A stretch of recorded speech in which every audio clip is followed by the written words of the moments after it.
আজকের ভিডিওতে কথা বলবো রয়্যাল এনফিল্ডের নতুন একটা বাইক নিয়ে। বাইকটা সম্প্রতি বাইক মার্কেটে লঞ্চ করা হয়েছে। বর্তমানে বাইকটা কি ইন্ডিয়াতে পাওয়া যাচ্ছে। আর এটা হচ্ছে রয়্যাল এনফিল্ডের 350 সিসি সেগমেন্টের নতুন বাইক রয়্যাল এনফিল্ড কোন। এই বাইকটা আসলে একটু ভিন্ন রকম, তবে বাইকের স্ট্রাকচারটা যদিও ভিন্ন রকম, কিন্তু বাইকের যেই ভিতরের ইন্টারনাল বিষয়বস্তু সব কিছু প্রায় রয়্যাল এনফিল্ড ক্লাসিক 350 বাইকের মতো সিমিলার। বিশেষ করে বাইকের হ্যান্ডেল বারটার কারণে বাইকটা বেশ জনপ্রিয়। কারণ এই বাইকের হ্যান্ডেল বার যথেষ্ট আপরাইট, মানে অনেকটাই উঁচু। এটাকে আপনি নর্মাল কোনো বাইকের হ্যান্ডেল বারের সাথে আসলে মিলাতে পারবেন না।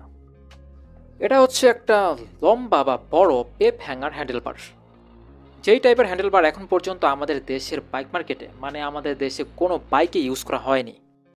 এটা অন্যরকম একটা ভাইব দিবে যখন বাইকটাকে কেউ রাইড করবে। আর এই বাইকটাতে বাইকের ফ্রন্ট ইউজ করা হয়েছে রাউন্ড এলইডি হেডলাইট, যেটা আমরা রয়্যাল এনফিল্ড ক্লাসিক 350 বাইকটাকেও দেখতে পেয়েছি, মানে ওই বাইকেও দেখতে পেয়েছি। এছাড়াও বাইকের ইন্ডিকেটর, টেল লাইট প্রত্যেকটা জায়গাতেই রয়েছে রাউন্ড এলইডি লাইট। আর এই বাইকটাতে আপনি পাবেন সিঙ্গেল সিট। বাইকে শুধু আপনি একজন বসেই চালাতে পারবেন, এরকম সিস্টেমে কোম্পানি বাইকটাকে তৈরি করেছে। তবে আপনি যদি চান তাহলে আপনি আরেকটা সিট অ্যাডজাস্ট করে নিতে পারবেন। তবে ওই ক্ষেত্রে বাইকের যে আউটলুকের সৌন্দর্য এটা কমে যাবে। এই বাইকের আরও একটা বিশেষত্ব হচ্ছে বাইকের টায়ার। আমরা কিন্তু নর্মালি দেখতে পাই যেসব বাইকগুলোতে স্পোক রিম ইউজ করা হয়, ওইসব বাইকের টায়ারগুলো হয় টিউব টায়ার। কিন্তু এই বাইকে আমরা ভিন্নতা দেখতে পেয়েছি, কারণ আপনি এই বাইকটাতে পাবেন টিউবলেস টায়ার, যেটা আমরা সচরাচর বাইকগুলোতে দেখতে পাই না। বাইকটাকে ক্লাসিক রাখার জন্য বাইকে স্পোক রিম ইউজ করা হয়েছে। এছাড়াও আপনি পাচ্ছেন টিউবলেস টায়ার, মানে সব মিলিয়ে এটা আপনার জন্য একটা প্যাকেজ হতে পারে। আর যদি বলি বাইকের স্পেসিফিকেশন সম্পর্কে, বাইকের স্পেসিফিকেশনগুলা ক্লাসিক 350 বাইকের সাথে একেবারেই সেম।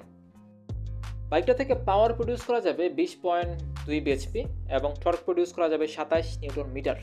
এছাড়া বাইকে 5টা গিয়ার বক্স থাকছে, মানে 5 স্পিড গিয়ার বক্স। এছাড়াও ডুয়াল চ্যানেল এবিএস এবং 2টা ডিস্ক ব্রেক, এগুলো তো আপনি পাচ্ছেনই, মানে সামনের জায়গায় একটা ডিস্ক ব্রেক, পেছনের জায়গাতে একটা ডিস্ক ব্রেক।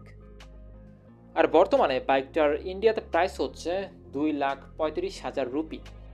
এখন বাংলাদেশে আসার সময় বাইকের ভ্যাট, তাছাড়া আরও যাবতীয় যেসব আসলে বিষয়গুলো থাকে, সব কিছু মিলায় বাইকের প্রাইসটা হতে পারে আনুমানিক 4.5 লাখ টাকার মতো। এটাই ছিল বাইকটা সম্পর্কিত আজকের ভিডিওটা কেমন লাগলো জানাবেন ভিডিওর কমেন্ট বক্সে।